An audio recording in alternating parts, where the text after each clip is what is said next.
ہماری تیز رفتار دنیا میں ہم اکثر بات چیت میں جلدی کرتے ہیں، اپنی رائے اور نقطہ نظر کو آواز دینے کے لیے بے چین ہوتے ہیں۔ تاہم جب ہم سننے کے اہم مرحلے کو نظر انداز کرتے ہیں تو ہم غلط فہمی، غلط بات چیت اور ترقی کے مواقع سے محروم ہونے کا خطرہ مول لیتے ہیں۔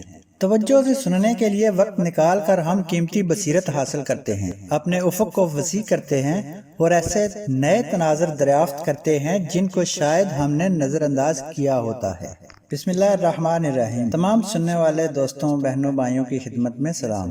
آج آپ کے سامنے ایک ایسے بنیادی اصول پر بات کرنے کی کوشش کریں گے جو ہماری بات چیت اور افہام و تفہیم کو بدلنے کی طاقت رکھتا ہے، یعنی پہلے سنو پھر بولو۔ ایک ایسے دور میں جہاں گفتگو اکثر شور اور جلد بازی میں گری رہتی ہے، یہ اصول ہمیں اپنے خیالات اور رائے دینے سے پہلے سننے کی اہمیت کی یاد دلاتا ہے۔ آپ سے گزارش کرتے ہیں کہ اس نقطہ نظر کو اپنائیں، کیونکہ ہم اس کی اہمیت، اس کے ہمارے تعلقات، ذاتی ترقی اور مجموعی طور پر معاشرے پر پڑنے والے مثبت اثرات کو تلاش کرتے ہیں۔ پیارے دوستو، سننا ایک فن ہے جس میں صبر، ہمدردی اور کھلے ذہن کی ضرورت ہوتی ہے۔ جب ہم صحیح معنوں میں دوسروں کی بات سنتے ہیں تو ہم انہیں سننے، سمجھنے اور احترام کرنے کا تحفہ دیتے ہیں۔ یہ ہمیں ان کے نقش قدم پر چلنے، ان کے تجربات کو سمجھنے اور گہری سطح پر جڑے رہنے کی اجازت دیتا ہے۔ اپنے تصورات کو ایک طرف رکھ کر اور فیصلے کو معطل کر کے ہم ایک ایسا ماحول بناتے ہیں جو اعتماد اور بامعنی مکالمے کو فروغ دیتا ہے۔ سننے کا عمل ہمیں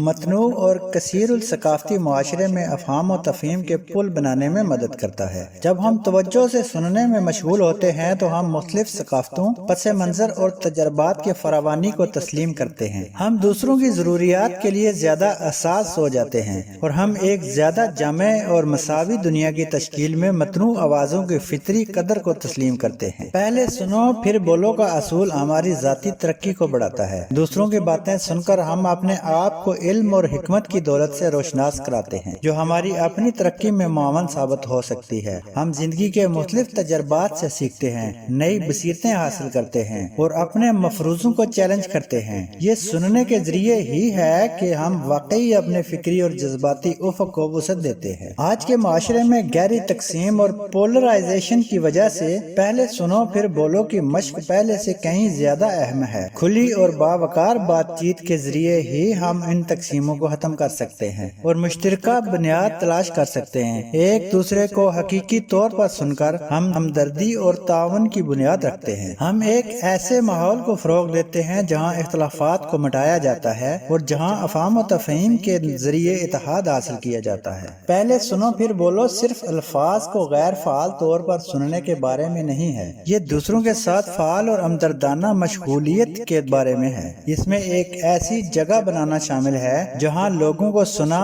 توثیق اور احترام محسوس ہو۔ جب ہم حقیقی طور پر سنتے ہیں تو ہم معلومات کے سطحی تبادلے سے آگے بڑھتے ہیں اور تفہیم کی گہرائیوں میں غوطہ لگاتے ہیں۔ ہم ان جذبات، نقطہ نظر اور خواہشات کو سمجھنے کی کوشش کرتے ہیں جو کسی کے الفاظ پر مبنی ہوتے ہیں۔ ایسا کرنے سے ہم نہ صرف مضبوط روابط کو فروغ دیتے ہیں بلکہ مشترکہ انسانیت کا احساس بھی پیدا کرتے ہیں۔ بولنے سے پہلے سننا ایک فن ہے جس میں صبر اور عاجزی دونوں کی ضرورت ہوتی ہے۔ اس کا تقاضا ہے کہ ہم اپنے تصورات، تعصبات اور اپنے خیالات کے ساتھ مداخلت کرنے کی خواہش کو ایک طرف رکھ دیں۔ ایسا کرنے سے ہم ایک ایسا ماحول بناتے ہیں جو اعتماد، ہمدردی اور بامعنی مکالمے کو فروغ دیتا ہے۔ ہم دوسروں سے سیکھنے کے لیے اپنی رضامندی کا مظاہرہ کرتے ہیں، یہ تسلیم کرتے ہوئے کہ ہر ایک کے پاس اپنا حصہ ڈالنے کے لیے کچھ قیمتی چیز موجود ہے۔ ہماری تیز رفتار دنیا میں جہاں وقت ایک بہت ہی قیمتی شے ہے، ہم اکثر اپنے آپ کو اپنی رائے اور خیالات کا اظہار کرنے کے لیے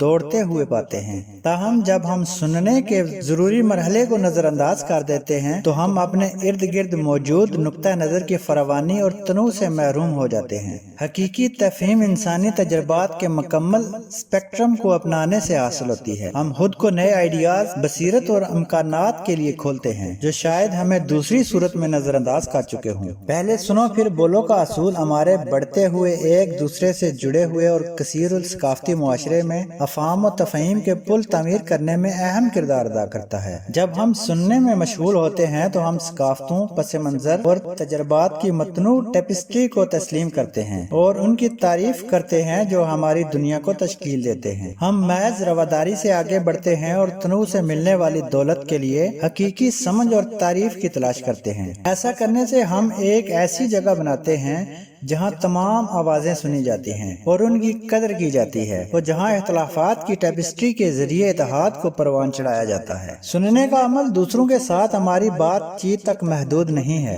یہ ذاتی ترقی کے لیے بھی بے پناہ صلاحیت رکھتا ہے۔ جب ہم توجہ سے سنتے ہیں تو ہم اپنے آپ کو نئے علم، بصیرت اور نقطہ نظر کے لیے کھول دیتے ہیں۔ ہم اپنے مفروضوں کو چیلنج کرتے ہیں اور اپنے فکری اور جذباتی افق کو وسعت دیتے ہیں۔ اس عمل میں ہم زیادہ موافقت پذیر، لچکدار اور کھلے ذہن والے افراد بن جاتے ہیں۔ سننا ذاتی تبدیلی اور خود کی دریافت کے لیے ایک ذریعہ بن جاتا ہے۔ گہری تقسیم، پولرائزیشن اور ایکو چیمبرز کی خصوصیت والی دنیا میں پہلے سنو پھر بولو کی مشق کبھی زیادہ اہم نہیں رہی۔ یہ حقیقی اور باوقار بات چیت کے ذریعے ہی ہم ان تقسیموں کو ختم کر سکتے ہیں اور مشترکہ بنیاد تلاش کر سکتے ہیں۔ کھلے دل اور دماغ کے ساتھ ایک دوسرے کو سن کر ہم رکاوٹوں کو توڑتے ہیں، غلط فہمیوں کو دور کرتے ہیں اور ہمدردی، افہام و تفہیم اور تعاون کی بنیاد بناتے ہیں۔ ہم ایک ایسے ماحول کو فروغ دیتے ہیں جہاں اختلافات کو فروغ دینے کی بجائے مٹایا جاتا ہے اور جہاں بات چیت اور ترقی کے لیے مشترکہ عزم کے ذریعے اتحاد حاصل کیا جاتا ہے۔ پیارے ناظرین، پہلے سنو پھر بولو کا اصول ایسی دنیا میں امید کی کرن ہے۔ سننے کی عادت اپنانے سے ہم اپنے آپ کو مضبوط کنیکشن بنانے، ذاتی ترقی کو فروغ دینے اور زیادہ